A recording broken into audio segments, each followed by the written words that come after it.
All right, you guys, let's talk about the difference between a beginner sewist and a confident beginner sewist. About, a month ago now, I decided that I was going to start sewing.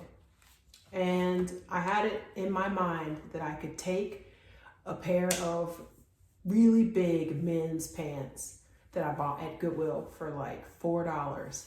And I could tailor them because they were long enough. I'm 6'2", so finding pants that are long enough is always a challenge. And I thought, oh, I can tailor them to make sure that they fit nicely, and I'll learn how to do all of that by hand. That's how it started. I then shared my thought or idea with someone who had more experience sewing than I did, and was quickly brought back down to earth and just told, hey, that's not gonna work, and here's why. And so then they actually voluntarily invited me to like a mini sewing demo at their home. Okay, couple of hours, hemmed a dress, realized that, hey, men's pants are made for men's parts, and that's not gonna work for me. So then we're like, okay, well, if anything, because these pants don't fit, then they are gonna be fabric, fabric to make something. I don't know what I wanna make, but I thought I'll find something, because as a super duper beginner sewist, in my brain, I thought any pattern will work for whatever you want to make. It's a one size fits all, kind of like any other hobby that you would pick up. I recently took up crochet, and once you learn the stitches, you can do any pattern you want. It's not a big deal. You just need to learn those stitches, and then it's a breeze. You learn them, and then through repetition, you become good at it, and bada bing, bada boom, you've got some stuffed animals, you've got a sandal. I'll put pictures of them up here if my editing future me can figure that out. I'll show you my sandals. I'll show you some of the things that I made. It was easy. And I just thought that with any hobby, there's gonna be that learning curve, right? There's gonna be a couple challenges, a couple bumps in the road at the beginning, but then it will gradually become easier because I'm confident, right? Overconfident is probably the better word, but we're gonna stick with confident for the sake of this video. So I decided, hey, I'm watching a YouTube video where they give you a pattern, and patterns are one size fits all, right? So I got this free Springbok pattern, and I watched a YouTube video where a lady was making a leather purse. And I'm like, oh, cool. One size fits all. I can use this same pattern with the fabric from those pants, because by that point I decided I'm gonna seam rip those pants, and that's what I did. I sat in my room and seam ripped a ginormous pair of pants. And when I tell you it was time consuming, but at the end of the day I thought, oh well, I don't have much skin in the game. I paid $3 or $4 for these pants. I'm gonna be able to reuse them to make something really cool, so it's fine, it's worth the time. And this was gonna be my first project. I will insert pictures of the bag and the progress of the bag and what the bag finally ended up looking like. It is not by any means a perfect anything. It was my first attempt at hand sewing outside of mending holes and fixing things and putting on patches. So I thought, oh man, I'm proud of this. I'm so excited. This is coming together, okay? And I wore the bag because I don't get most of the sewists. When I make something, I want to wear it. I want to show people. I think it's so cool that you can make a functional item and then just have it on. So I had stuff in that bag, and then that bag took a turn for the worse because the stitches were not good. It was not tight. holes began forming near the zipper where maybe I didn't do a good job of strengthening it with a strong enough stitch. Things that we learn, it's falling apart and I'll have to redo it, but this is where I started with seam ripping those pants and trying to make this leather bag. Learned really quickly that leather operates way different than fabric. Learned very quickly about thread and thread weights and how thread can tangle, and you need wax to coat the thread sometimes to make it ease through the fabric. Like we went in, we learned a lot of things, and with that I felt like, man, I'm confident I can make a vest, right? Like the vest was my next thing. I had an old sheet and I figured, hey, this is going to be the lining of this vest and those pants will be the outside. Now, I'm going to show you this vest and I need you to save your judgment for someone who cares, okay? Because I still think it's a great first product, although it's kind of like product 1.5 because I consider the bag to be the first thing that I ever created, but the vest is still pretty cool, okay? It is not perfect. It is janky, but I'm gonna tell you right now that I still wanna wear it outside and I don't care, you know? Okay, so if you can see, this is the fabric that the pants were made of. They were khaki pants. And let's go through this vest. First and foremost, this is the sheet that I used as the lining. Super pretty. You can see, we'll start here. I bought the Ruby Vest pattern by Sid & Graham's Patterns, and you see that right there? It says confident beginner. That's me, bro. I could do that. I can make this vest. And nobody was gonna tell me different. Not even my sister, who studied fashion design in college, like actually took college credits and classes and spent years perfecting her skills. Couldn't tell me nothing. Do you hear me? I was convinced that I could do it. And I did something. I did do something, okay? I did something. So let's just start with cutting out the fabric, okay? The way the vest works is that you have 2 pattern pieces that you need to cut out. And it walks you through how to get your measurements, how to get the size in. It recommends different fabrics, etc., etc. All the things you need in order to do the thing. Well, I thought, okay, I've got a printer. I don't even know how to print this pattern out. She gives you multiple ways to print it. You can print at home. You can print on large paper. You can do a freaking projector where you put it on the wall, or you put it on the projector on the floor or on a table, and then you trace the stuff. Like every option that you want to have, you had. But the problem is a lot of things that they assume that you would know as a sewist. I was like, bro, where am I supposed to print this out? Why, when I try to print this, is it not printing out at the right measurements? So for example, you're always going to print out the first page, which is a test page. And that first test page has a square, 2x2 square. And basically it's just a test to see if you actually printed it out at the right size. So for example, here's a 2x2 square.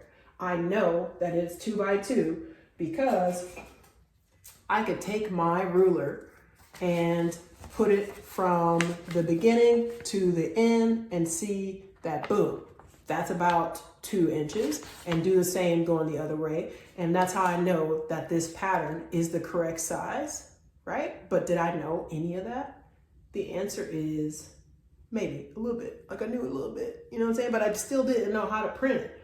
So she she gave you a helpful hint that said that you need Adobe.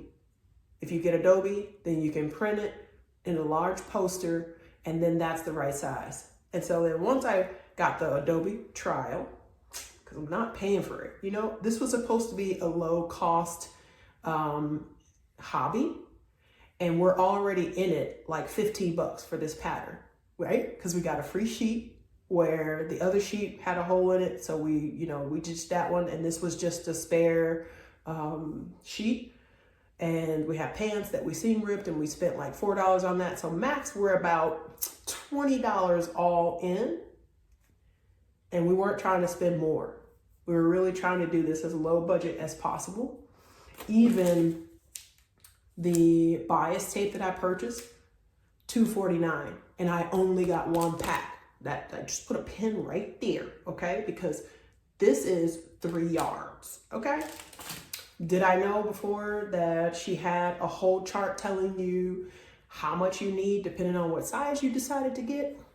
No, I did not, because even though your girl is an English teacher, reading is fundamental, and we don't really do that too well when we're excited. You know what I'm saying? So keep that in mind. So back to the pattern pieces. We figured out how to print the pattern. Cool. Here are the actual pieces that I printed.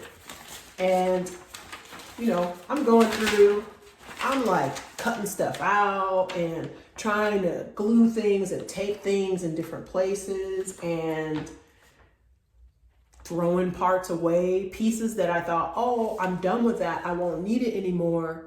I'm like, oh, I don't see a piece of the pattern on there, so I'm just gonna trash this, right? So thankfully, these are spares because I've learned my lesson. Just keep every piece of the pattern. If you printed it out, it was important for something, hold on to it. Don't get rid of it. But I'm talking like I even started keeping the different slivers of paper, because that first trip to the trash can where I had to unball a paper that was super essential to the pattern being made was my first and only lesson that I needed about pattern making or following a pattern. Don't throw any of it away. Here is a good example. These are pages that I tape together. Now, obviously the part that has been cut out goes to my pattern. But if you look really closely, you can see that this dotted line is a different size or a different make, because with this vest, you've got multiple different options that you can do. You can do a V-neck with a tie. You can do a high neck with a tie. You can do a V-neck with buttons or a high neck with buttons. And so depending on what you're trying to do in this pattern, you might need those pieces. And so that was a really tough lesson to learn. Through it all, I was still excited and still like down to do it, right? We're down to clown. We're here for all of the drama. And we wanted all the smoke. And once I got these pieces constructed, I just felt like, could nobody tell me nothing? Did you hear me? Look at that. That's beautiful. I taped that thing, I put it all together, and this is the back. Okay, so I learned that this is the back. You'll cut it on the fold. So there'll be a fold here, and then when you open it, then you'll have 2 identical sides, and you only need to cut once. Once I did that, then it's like, okay, the front is super simple too, because I've done the back. So let's work out the front. The thing that I learned about the front is in order for you to have 2 sides, you need to mirror them.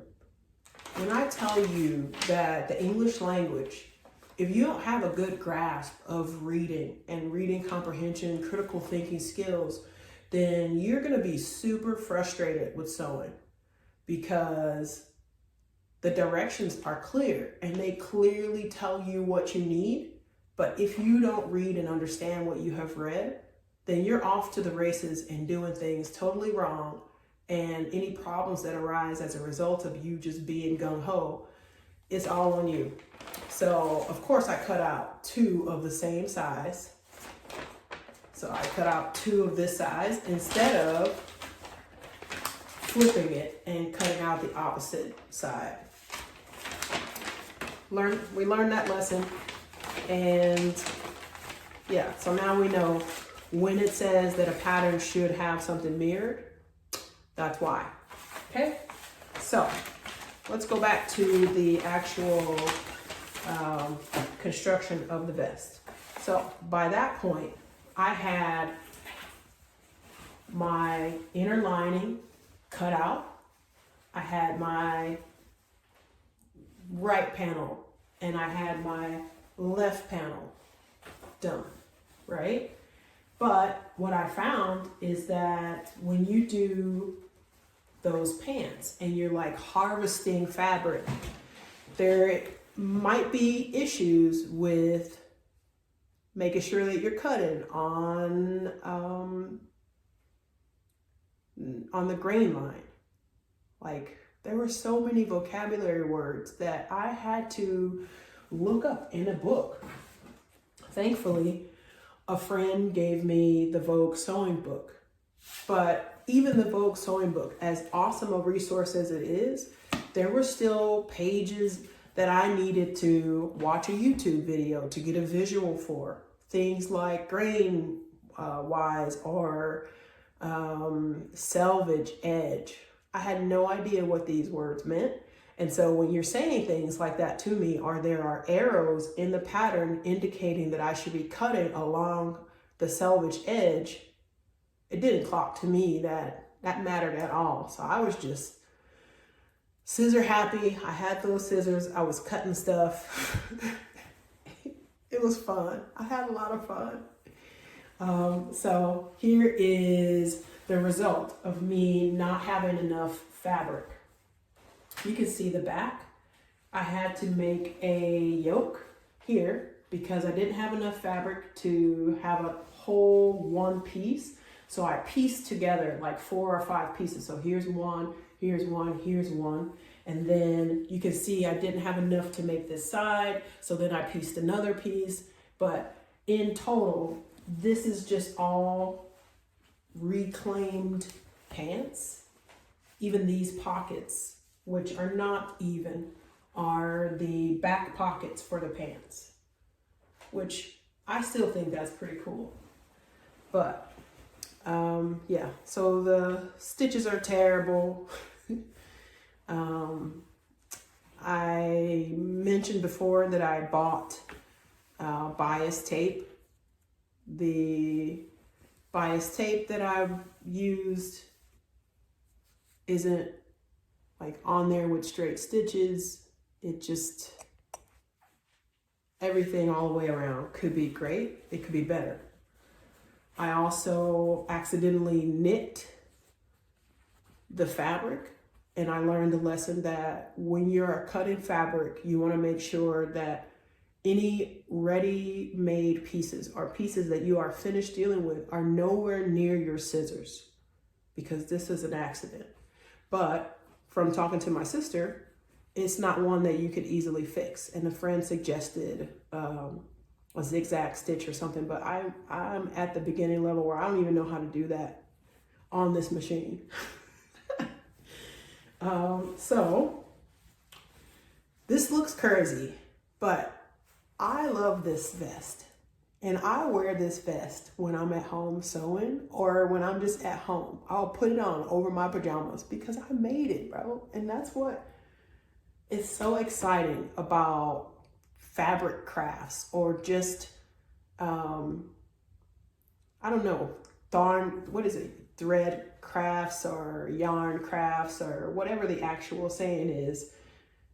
You make something and it's functional, and then you can use it. And that just sounds so cool to me.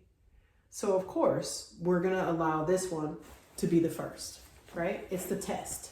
It's what we learned what not to do. And so round 2, we learned that, hey, that vest is actually a size 20. And although my brain hasn't registered that I have lost weight, I am no longer a size 20 in real life. So it was huge. We resized everything. We went down to a 16. Got my measurements again, because I just thought, oh, with my measurements, it'll be fine if I get a little extra room here. It'll be oversized and that'll be cute. Was not cute. Was not cute. And so this is the size 16. And you can see that instead of removing all the layers in Adobe Acrobat, I left the layers that I needed. You didn't see any of these things except for the numbers and the diamonds on the other pattern. And that was a problem, because here you need these reminders. You need these reminders that, hey, your selvage edge should be on this side or on this side, and that your grain line should be going in this direction. Because if you cut at a different angle, then it causes problems with the fit and with the stretch and all kinds of foolishness that you can avoid. I also changed it to the V-neck because I thought, oh, maybe the V-neck will be a little bit cuter. And guess what? Your girl was right. I was right. You hear me? Because listen, as you can see, back right there, that's version number 2, okay? And version number 2 is not perfect, but it's not bad. It's not bad at all. Version number 2 is actually quilted, because when you're a confident beginner, you just be out here doing stuff. And why can't I quilt something? So I went yesterday to Suddenly Sew. It's a local sewing store where I took a sewing class recently. And that sewing class, I learned so many things about this machine, about all sewing machines, about just the process and why things are necessary, how to do them, how to do it correctly. And yeah, it was a super eye-opening experience, but it just made me more confident because I know now where I fell short the first time. And it's why I really enjoy sewing, because it's problem solving in real life. There's a problem and you have to try and figure it out on the fly before your project is ruined. So I haven't put the bias binding on it yet, but this is the size 16 vest and it fits adorably. Super cute. We're almost done with it, and we'll put this bias binding there. I also got 2 more packs because the problem with the first go round, as you can see with the white and blue, was that I just didn't have enough. You need enough to go around each of the armholes, the neck, and the entire lining of the piece. And even this isn't perfect because I thought, hey, we're not just doing what we want and freestyling it. We're actually gonna follow every single step of this pattern. And I'm talking like, I was ironing the pieces. I was ironing the fabric. I was ironing the seam edges and like, I was trying to follow the directions to a T. And still, I overlooked something super critical. It recommended, highly recommended, that you use a walking foot to prevent the fabric from moving. Now, mind you, it told me to pin everything. And so I pinned everything. I had the outside layer, I had the batting layer, I had the inside lining layer pinned on both sides, pinned in the middle, pinned around the seam, and yet it still moved. I don't even know what a walking foot is, but you can see that my lining, this inside part started to pucker up and it moved. Obviously on the outside, it's not visible. And so it's not a big deal, but it is a lesson that when you think that you have read and understood the pattern, you need to go back and reread it and say it to yourself out loud so that you're not discounting or discrediting something that is super useful or something that's very important, because I just glanced over it and thinking, hey, bro, the second time I did this vest, this is the best time. But it still has flaws and it still has problems. And I feel like they could have been avoided if I had done a better job of reading and understanding what the heck I was reading. So it's a lot to take in. It's a lot of information to sort out, to sort through. In addition to all of those things, you can see this was given to me by Pauline's granddaughter. This is Pauline. Pauline's machine had been put away for 23 years in someone's closet, and she was recently gifted to me. So we're very grateful for Pauline and the legacy that she has. It's going to be so great because it's allowing me to now pursue this hobby at no cost to myself. And we're learning different things about it, how it works, quirks that it has, things that need to be repaired, but that we can find workarounds for. And yeah, it's a blessing.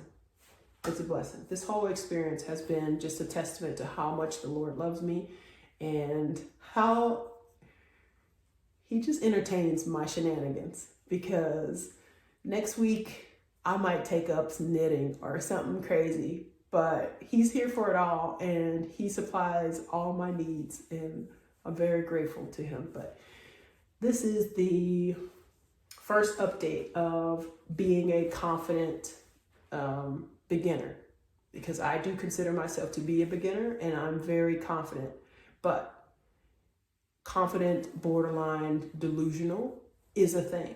And that's where I think I am, because some of the things that I think I can do, I can't do them, right? Because I believe that I can do all things through Christ who strengthens me, right? But I know now that just because you can do those things, it doesn't mean that you're going to do it all flawlessly the first time, or that it will even look like you expect it to look the first time.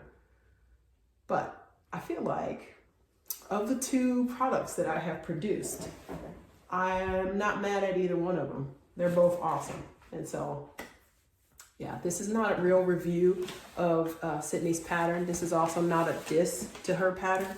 I'm going to continue trying to make this vest, and there are going to be different variations, because I can imagine having like a Christmas version of this pattern, having like my alma mater, a version if I could find fabric for it, having a Beauty and the Beast version, and just having fun with this.